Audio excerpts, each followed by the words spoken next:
La campagne Centraide 2023-2024 a été lancée le 27 septembre dernier à la Maison du Soleil Levant de Rouyn-Noranda. Plusieurs partenaires étaient présents, dont 3 représentants d'organismes soutenus par Centraide qui nous ont parlé des services offerts aux personnes en situation de vulnérabilité. Moi, c'est Martine Dion, je suis la directrice générale de Ressourcerie Bernard Hamel depuis son tout début en décembre 1997. Centraide a été là depuis le tout début. Je pense que le premier 5 000 $ qu'on a reçu, puis c'est le seul argent, je pense, qu'on avait dans notre compte de banque, on était dans l'ancienne gare de l'ONR. Puis, ça nous a permis de mettre en place la banque alimentaire avec tout le réseau tel qu'on le connaît aujourd'hui. Maintenant, on est affilié à Banque alimentaire Québec et à Banque alimentaire Canada, ce qui fait qu'on reçoit, nous, des denrées qu'on n'arrive pas à récolter ici en région, mettons. On les reçoit de nos partenaires. On a un entrepôt à Montréal qui reçoit des palettes de denrées pour nous et on a un transporteur qui les apporte à Rouen à tous les mois. Ça, c'est un des volets que Centraide supporte beaucoup. En fait, il y a 2 volets. Il y a la mission, puis il y a le transport de denrées. De ce réseau-là, ça arrive à Ressourcerie Bernard Hamel. Nous, ce qu'on fait, c'est qu'on le trie, on le redistribue dans les organismes. Nous, on dessert 2 autres MRC Abitibi-Ouest et Témiscamingue. Donc, ces denrées-là sont retriées en fonction du pourcentage des demandes de chacune des MRC. Tout le monde ensemble, si je pense Abitibi-Ouest, Témiscamingue et Rouyn-Noranda, on aide 1562 personnes de façon continue par année. Présentement, on est vraiment dans une période où ça monte de façon drastique. Si je donne juste un exemple, mettons, nous, on fait des dépannages d'urgence. Ça a augmenté de plus que 50 % dans les dernières semaines parce qu'il y a une clientèle qui est grandissante. Ça prend beaucoup d'organismes pour former un filet de sécurité pour les personnes qui en ont besoin parce que les problèmes sont multiples et ça prend multiples compétences pour arriver à les aider. Autant on fait partie d'un maillon, d'un petit filet de sécurité pour les personnes, autant Centraide de son côté est aussi un filet de sécurité pour les organismes. Tony Cousineau, je suis directeur du groupe Image Témiscamingue, qui est une ressource d'aide pour les hommes et les pères de l'Abitibi-Témiscamingue. Dans les faits, le groupe Image était statué à Ville-Marie. Donc, on aidait les hommes et les pères de Ville-Marie. On tentait d'aider les hommes et les pères de l'Abitibi-Témiscamingue. C'est notre vocation. On tentait de faire ça. Et puis, vu que je suis un grand visionnaire, un grand rêveur, j'ai eu une petite opportunité qui me dit, je pourrais peut-être engager un intervenant à Rouen, voir un peu c'est quoi le besoin. Et là là! Et là là, il y a quand même beaucoup de besoins pour les hommes et les pères de la région. Et puis de fil en aiguille, un intervenant, 2 intervenants. Centraide n'était pas loin, me regardait avant en me disant là, c'est des beaux projets. Et puis de quelle façon qu'on peut répondre à ces besoins-là. Le grand rêve qu'on avait de développer une maison d'hébergement père avec enfant à Rouyn-Noranda. On a eu l'opportunité d'avoir une maison qui est pas loin d'ici. On est vraiment à côté de la Maison du Soleil Levant, donc il y a beaucoup de partenariats qui se font en lien avec ça. L'an passé, c'est tout près de 220 hommes qu'on a aidés partout en région. Et puis, on a hébergé ici à Rouyn-Noranda l'an passé 8 papas et leurs enfants. Séjour moyen de 3-6 mois. Donc, c'est vraiment des papas là, qui viennent rebondir chez nous. Puis qui se repartent pour se retrouver un appartement. On a encore les enjeux d'appartement, les enjeux de nourriture. Justement, il y a beaucoup de collaborations qui se font ensemble. Donc, merci à Centraide. Oui, c'est vrai, souvent, quand Roger, tantôt, tu parlais de turbo, c'est vraiment ça. C'est vraiment ça que ça nous a donné, d'être capable de réussir à aller de l'avant le plus rapidement possible, d'avoir une reconnaissance. Donc, je vous remercie beaucoup. Je vous souhaite une excellente campagne. Fait que la Maison du Soleil Levant, dans le fond, en 1 an, on s'est vraiment énormément transformé. Oui, on accueille des gens en situation d'itinérance. Fait que notre critère, c'est qu'il y ait 18 ans.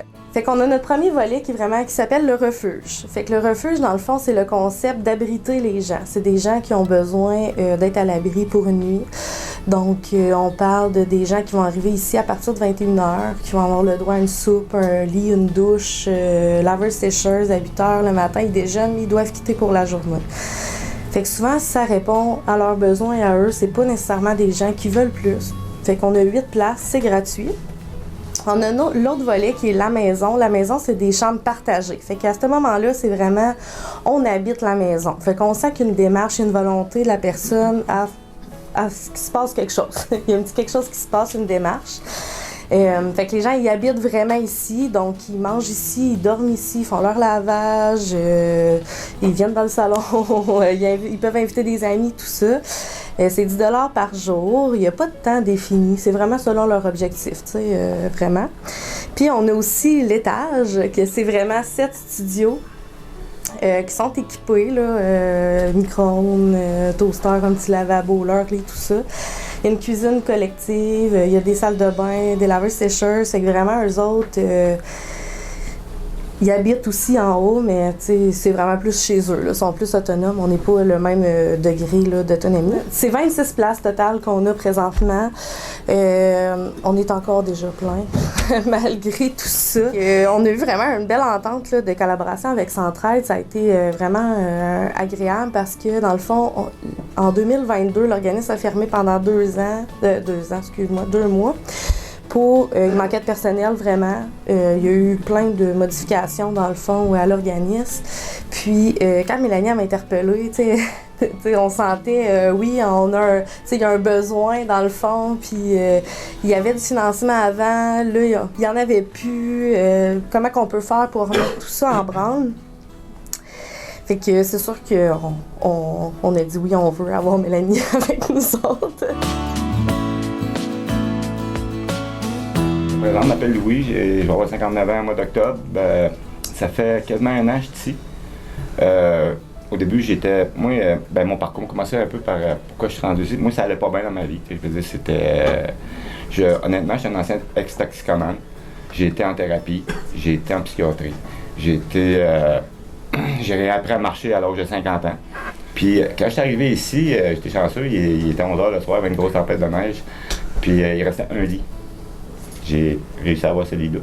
C'est un gars qui, dans le temps, j'étais assez confiant dans la vie, moi, puis, mais tu sais, quand tu t'aimes plus, puis tu regardes le miroir, puis tu regardes la personne que tu as là, puis tu l'aimes plus, cette personne-là, moi, j'ai fait ça.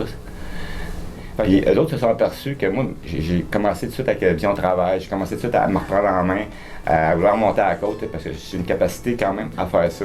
C'est pas tout le monde, puis je connaissais un peu les organismes, fait que ça l'aide. Puis quand je suis arrivé ici, ben là, eux autres, j'ai eu du support de Marie-Ève et d'Isabelle, toute la gang. Là, je vais vous dire de quoi ils sont dévoués ici, là, vraiment, là, pour la cause. Parce que je suis membre du CERA, je suis vice-président. Hey, ça met une pression, là, tu sais.